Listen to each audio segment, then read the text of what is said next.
Come with your power, weaving through this sacred land. In love and community we strong together stand. Magic in our veins, freedom in our hearts. We call on you, Andraste, as we raise our voice in chant. Welcome to the Norfolk Goddess Temple. We're excited to introduce you to our goddess Andraste, and specifically her crone aspects.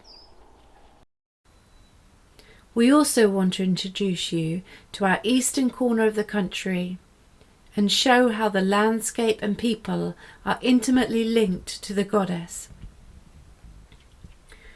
There are no recorded stories about Andraste or detailed accounts of her rituals. Our work to rediscover and understand Andraste involves looking at the landscape and the people of Norfolk, as well as rituals and personal inner work. The only information we have comes from the Romans, who scorned and villainised the goddess of their enemies, the Iceni tribe of Norfolk. They were often afraid of local deities and only able to understand them in terms of their own pantheon of goddesses.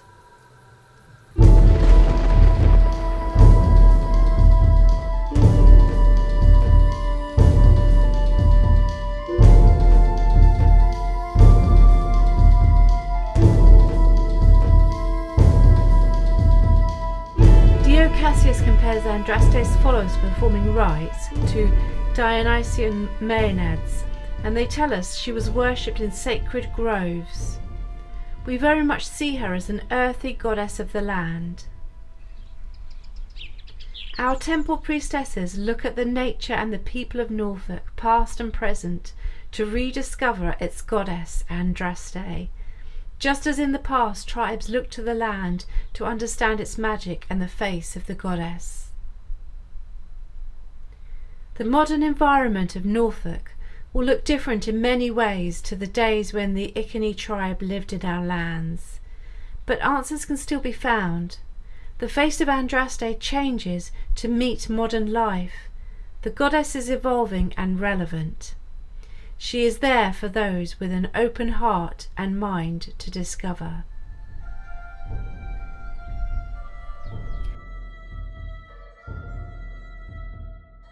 We usually think of Andraste as more of a maiden in the old sense of the word, a powerful woman not defined by her relationship to anyone else. Ageless, she is the personification of our lands here in Norfolk.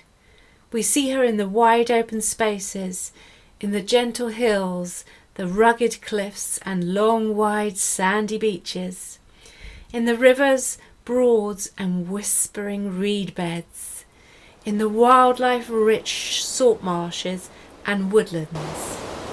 Here we are focusing on her crone aspects, her crone-like qualities. Andraste has a fearsome reputation through her links to Boudica and bloody battles fought against the Romans in an attempt to defend her lands and protect her people. It is reported by Dio Cassius that Boudica called on Andraste before battle in an act of divination, using a hair to predict the outcome. We believe Queen Boudica was a priestess of Andraste. She embodied the energies of Andraste for her community, standing proud, displaying the symbols of power, her gold torque and her chariot. We see Andraste as much more than a warrior goddess, as full of love as of fighting spirit, the face of the goddess in East Anglia, both dark and light, as the soft mineral-rich white chalk that lines our clear streams and makes our fields so fertile, but also the dark, tough shards of flint found within the chalk and used for centuries in this region to build, to work the land, to hunt for food. There is a 20-mile-long chalk reef on our coast dubbed Britain's Barrier Reef that can be seen at low tide on the beaches around Crone. Wildlife rich, this is the longest chalk reef in the world and 100 million years old. Much respected local witch and writer Val Thomas writes about the spirit of the chalk as the Lady of the Chalk in her book of Chalk and Flint. The chalk helps shape our landscape and wildlife. Grimes Graves is a Norfolk prehistoric flint mine that you can visit with its eerie pitted lunar landscape. With 400 flint pits, it was prized for the quality of the flint dug up from this place. Many prehistoric flint tools turn up in Norfolk. A hand axe found on the Norfolk coast at Haysborough has been dated to at least 850,000 years ago and would have been used by Homo antecessor, one of the earliest known types of human.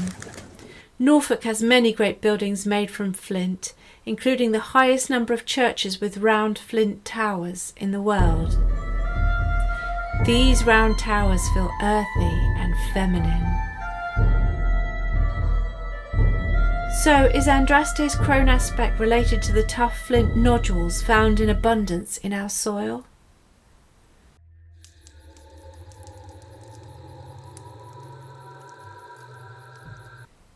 When we started to focus in on her Crone aspects for this talk, we found a softer, wise and wild old woman, maybe more related to the gentle chalk that holds the flint, the chalk that is gently crumbling in our eroding coastline with messages of acceptance and release.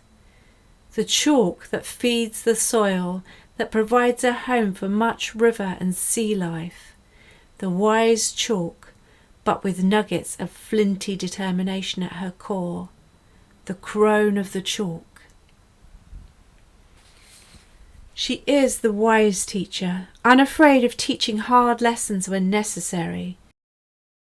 Her spear is now her walking stick, but it still has its point. It's still very sharp. She has been watching since the dawn of time. She understands people and she teaches lessons of nature. She sees the bigger picture, thinking on a larger scale, passing on ancient nature wisdom, protecting nature for future generations, watching over the balance of things in her lands.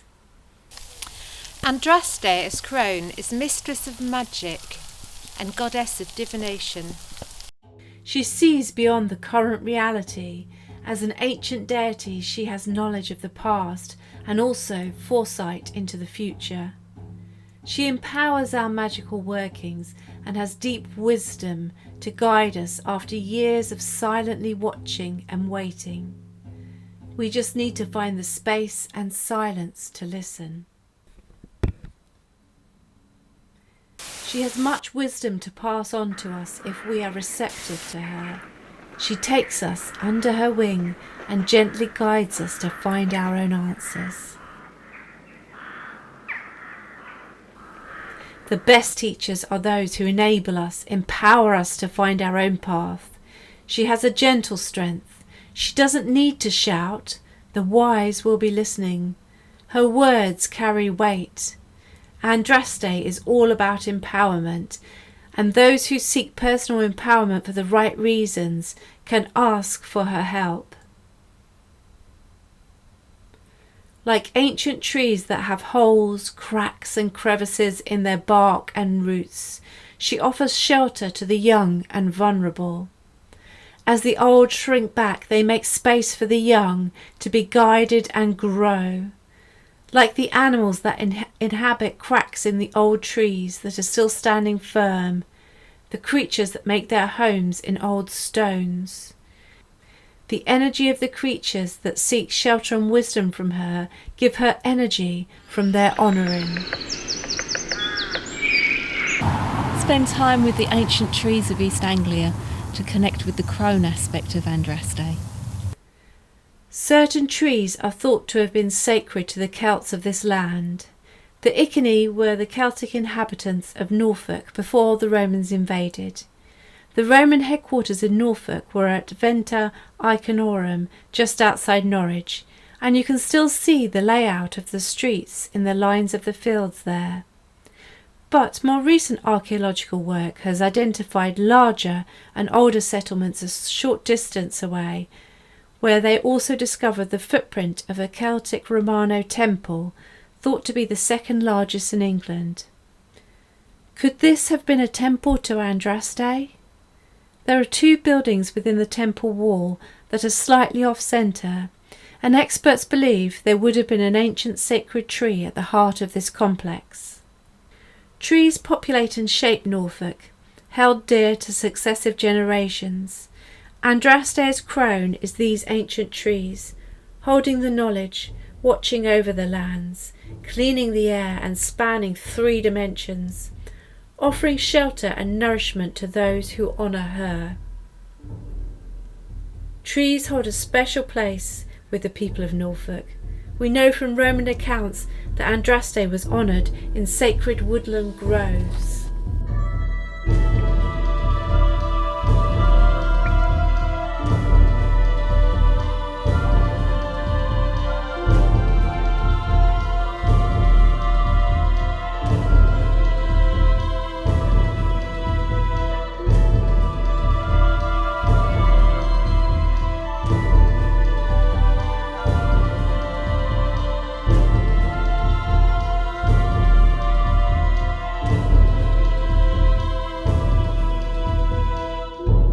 There are many ancient and sacred trees in Norfolk, including the Hethel Oldthorn, known locally as the Witch of Hethel.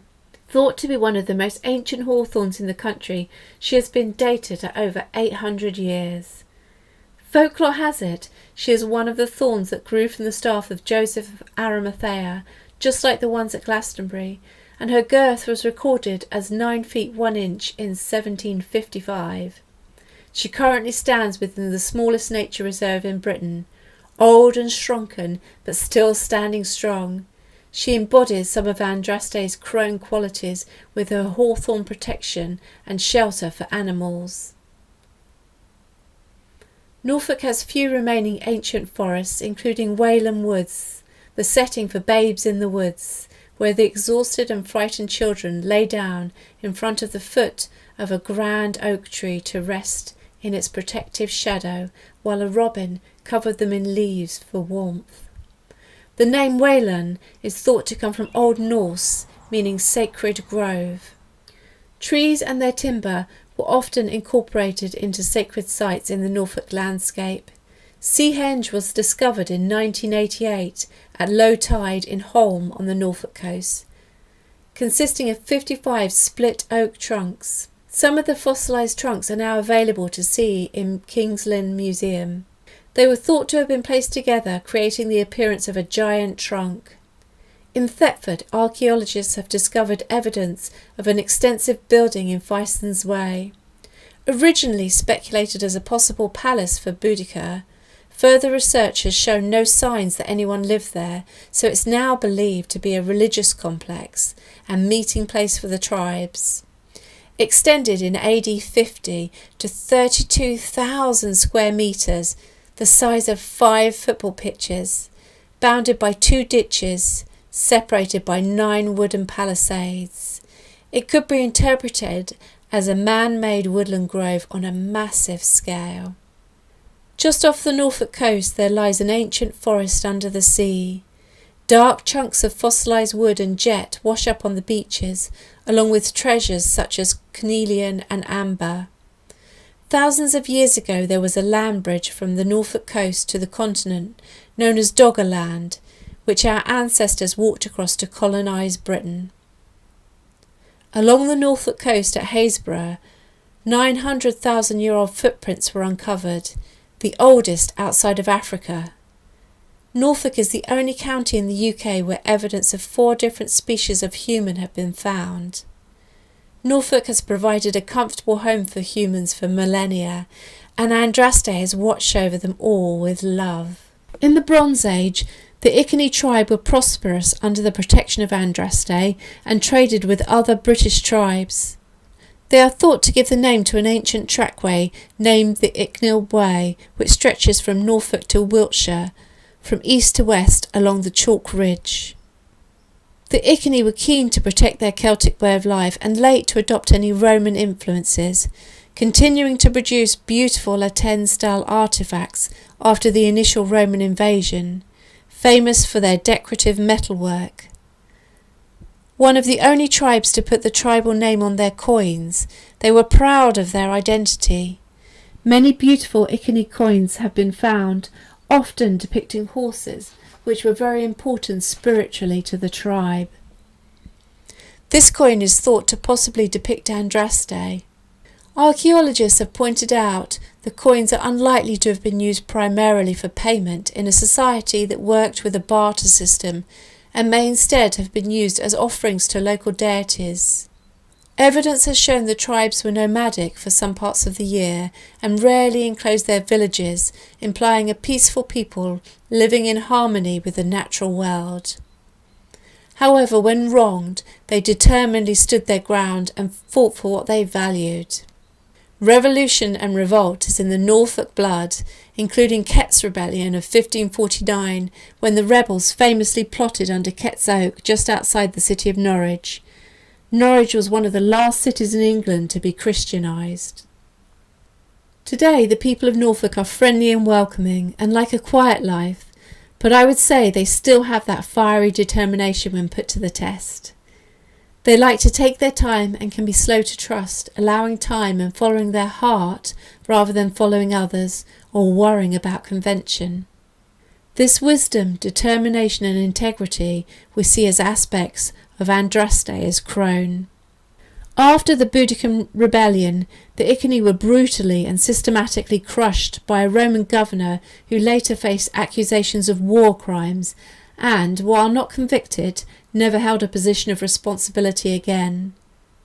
The Romans were determined to wipe out all of the Iceni culture and all traces of their powerful goddess Andraste.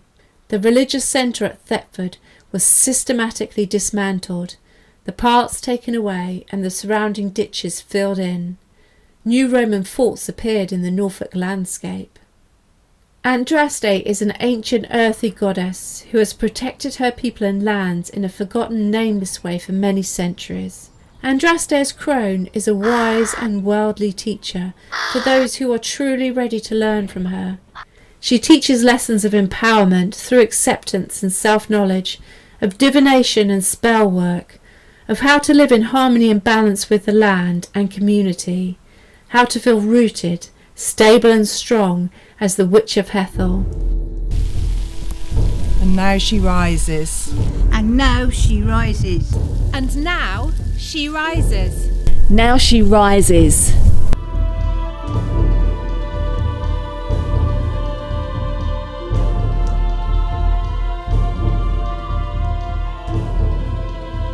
At Norfolk Goddess Temple, we have been worshipping Andraste for the last 10 years as our central goddess. She is also honoured by the East Anglian Goddess Temple and many inspirational individuals who have contacted us and told us of their visions. We have the work of talented and visionary artists such as Susie Edwards-Goose and Lydia Van Ort, who have created beautiful and inspiring work. Let us say her name aloud. Let us re-energise her sacred places and honour her once more.